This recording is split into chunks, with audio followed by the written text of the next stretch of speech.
It's library time. Hi, boys and girls. Today we're going to read a chapter book. It's called Soccer Spirit, and this is written by Jake Maddox. Chapter 1, Bad News.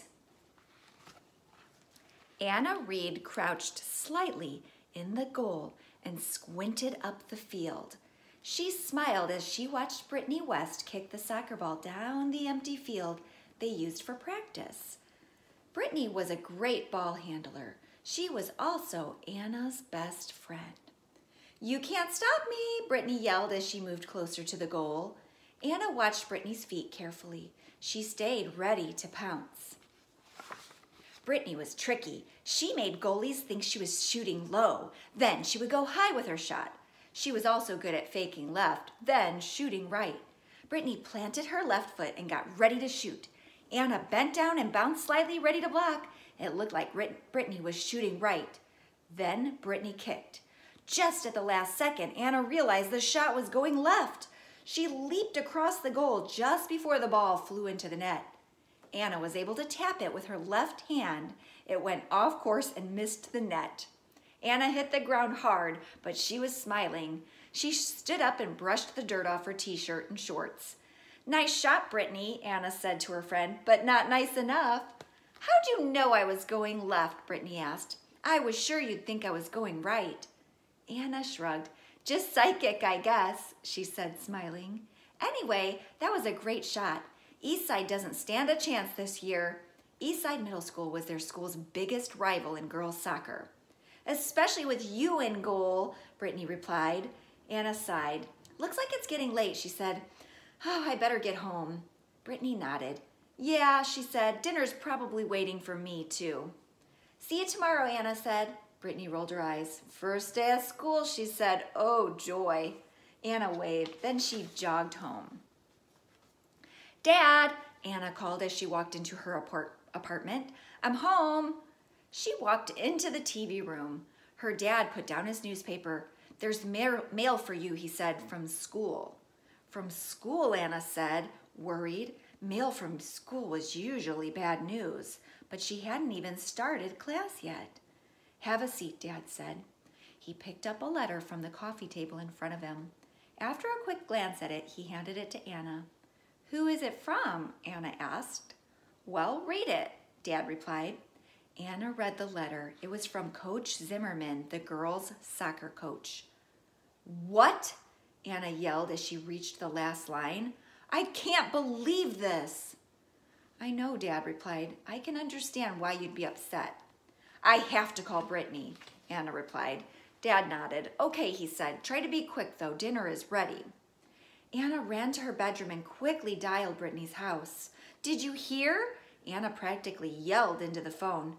"Hear what?" Brittany replied. "Didn't you get a letter from school today?" Anna said. "About funding for athletics?"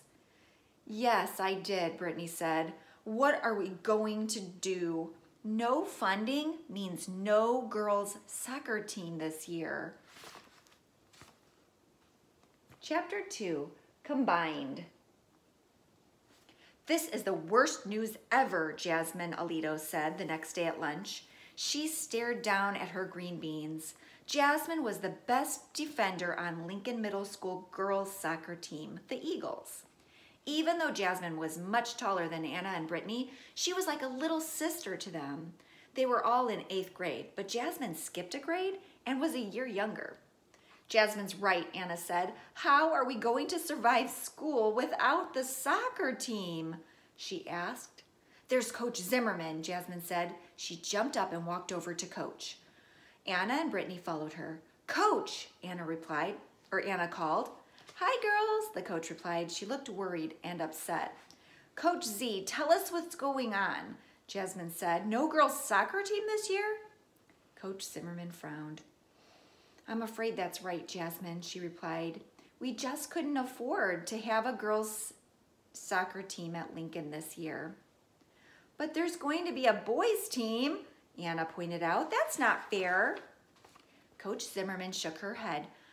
"I know," she said, "but some players from Eastside are joining because their funds were cut as well.